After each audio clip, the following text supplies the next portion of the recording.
Assalamualaikum, saya Serandika Aprilia, NIM 706001118042 dari Program Studi Pendidikan Dokter UIN Alauddin Makassar. Pada video kali ini, saya akan menjelaskan tentang hak asasi manusia.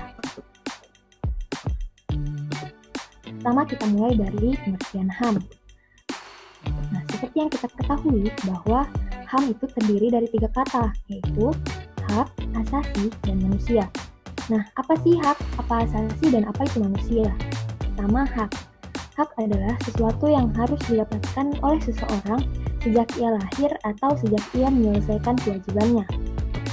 Kemudian yang kedua adalah asasi. Asasi adalah dasar atau segala sesuatu yang bersifat mendasar dan fundamental yang selalu melekat pada objeknya. Kemudian yang terakhir adalah manusia. Manusia adalah umat ciptaan Tuhan yang berakal budi, atau dalam hal ini yang dikatakan subjek. Nah, apa sih HAM itu?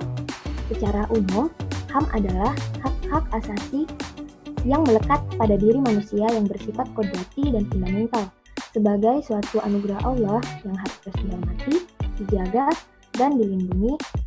Tanpa hak-hak itu, manusia tidak dapat hidup layak sebagai manusia. Kemudian, ada pengertian HAM menurut para ahli. Yang pertama, menurut John Locke. Beliau berpendapat bahwa hak asasi adalah hak yang diberikan langsung oleh Tuhan sebagai sesuatu yang bersifat kodrati. Artinya, hak yang dimiliki manusia, kodratnya tidak dapat dipisahkan dari hakikatnya, sehingga sifatnya sangat suci. Kemudian, yang kedua menurut Hartilar.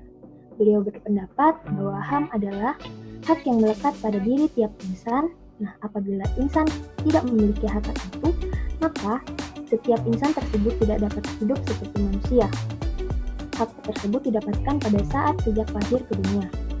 Kemudian, menurut Kunchoro Purbapranoto, beliau berpendapat bahwa HAM adalah hak yang telah dimiliki setiap manusia dengan berdasarkan kodratnya yang tidak bisa dipisahkan sehingga HAM bersifat sangat suci.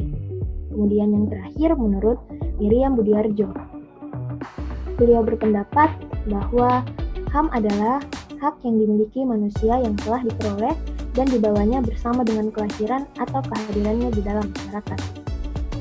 Selanjutnya adalah ciri-ciri HAM. Ada beberapa ciri-ciri dari hak asasi manusia. Yang pertama, tidak dapat dicabut. Artinya, hak asasi manusia tidak dapat dihilangkan atau diserahkan. Yang kedua, tidak dapat dibagi. Artinya, semua orang berhak mendapatkan semua hak, apakah itu hak sipil, politik, hak ekonomi, sosial, dan budaya. Kemudian, hakiki. Hakiki artinya, hak asasi manusia adalah hak asasi semua umat yang sudah ada sejak lahir. Kemudian yang terakhir, yaitu universal. Artinya, hak asasi manusia berlaku untuk semua orang tanpa memandang status, suku bangsa, gender, atau perbedaan lainnya. Kemudian macam-macam HAM. Ada beberapa macam-macam HAM hak asasi manusia. Yang pertama, hak asasi pribadi atau personal rights. Contohnya, hak untuk hidup, berperilaku, tumbuh, dan berkembang. Yang kedua, hak kebebasan memilih dan aktif dalam organisasi atau perkumpulan. Dan yang ketiga, hak kebebasan untuk memilih, memeluk, menjalankan agama, dan kepercayaan yang diyakini masing-masing. Yang kedua, ada hak asasi politik atau political rights. Contohnya, hak untuk memilih dan dipilih dalam suatu pemilihan, hak ikut serta dalam kegiatan pemerintahan, hak membuat dan mendirikan partai politik, serta hak diangkat dalam jabatan pemerintahan. Kemudian ada hak asasi hukum atau legal equality rights. Contohnya, hak mendapatkan perlakuan yang sama dalam hukum dan pemerintahan, hak untuk menjadi pegawai negeri sipil, hak dalam mendapatkan dan memiliki pembelaan hukum pada peradilan, serta hak mendapatkan pelayanan dan perlindungan hukum. Selanjutnya ada hak asasi ekonomi atau property rights. Contohnya, hak untuk memperoleh kehidupan yang layak, hak untuk meningkatkan kualitas hidup, hak memiliki dan mendapatkan pekerjaan yang layak, hak kebebasan melakukan kegiatan transaksi jual beli. Selanjutnya, hak asasi peradilan atau procedural right. Contohnya, hak mendapat pembelaan hukum di pengadilan, hak persamaan atas perlakuan penggeledahan, penangkapan, penahanan, dan penyelidikan di muka hukum, hak memperoleh kepastian hukum, serta hak mendapatkan perlakuan adil dalam hukum. Kemudian yang terakhir adalah hak asasi sosial budaya atau social cultural rights. Contohnya, hak menentukan, memilih, dan mendapat pendidikan.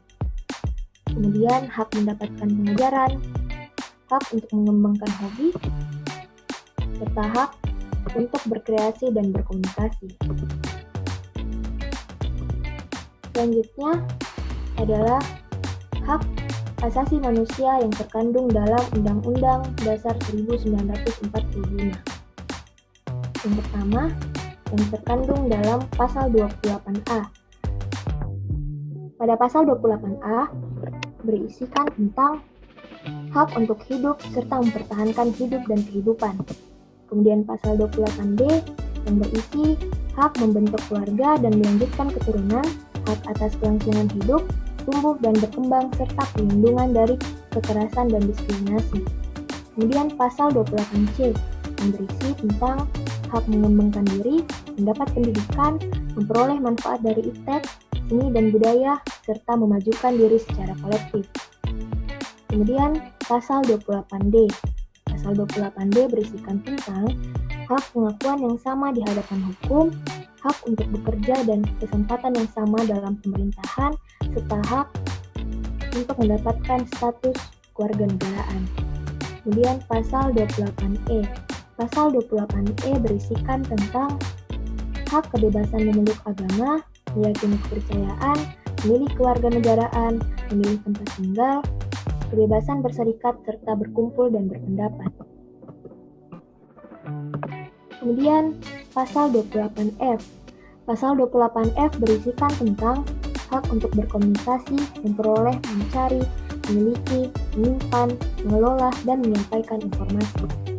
Kemudian pasal 28G berisikan tentang hak perlindungan diri pribadi, keluarga, kehormatan, martabat, harta benda, dan rasa aman serta bebas dari penyiksaan.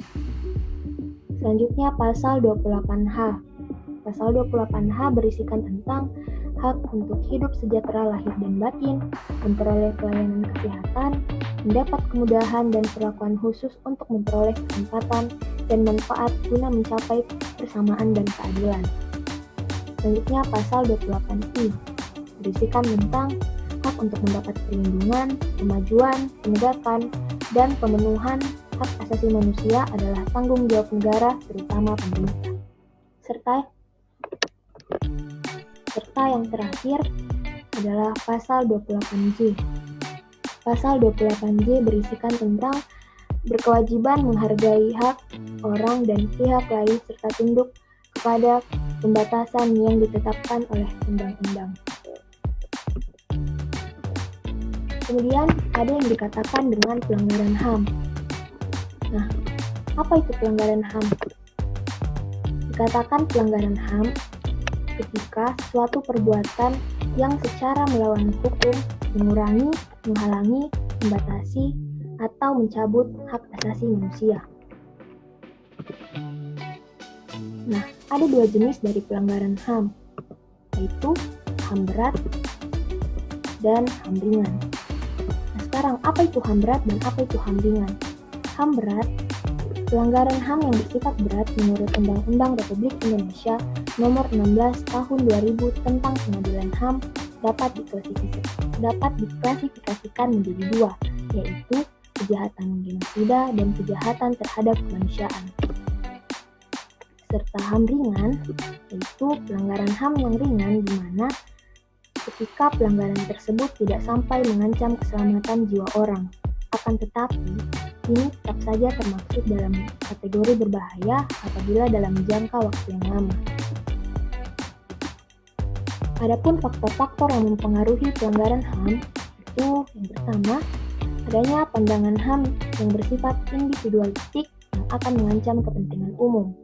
Yang kedua, adanya pemahaman yang belum merata tentang apa itu hak asasi manusia. Yang ketiga, kurang berfungsinya lembaga-lembaga penegak hukum. Serta yang keempat, masih belum adanya kesepahaman pada tataran konsep hak asasi manusia. Berikut adalah contoh pelanggaran hak asasi manusia yang ada di Indonesia. Yaitu beberapa kasusnya, ada tragedi terbunuhnya Munir Said Talib, ada tragedi Semanggi yaitu pada tanggal 13 sampai 15 Mei. Kemudian ada kasus Petrus pada tahun 1982, kemudian tragedi pada tahun 1995 sampai 66. Ini adalah gambaran beberapa pelanggaran-pelanggaran HAM yang terdapat di Indonesia. Terima kasih untuk kalian semua yang telah menonton video ini. Jangan lupa di like dan subscribe. Terima kasih, bye-bye.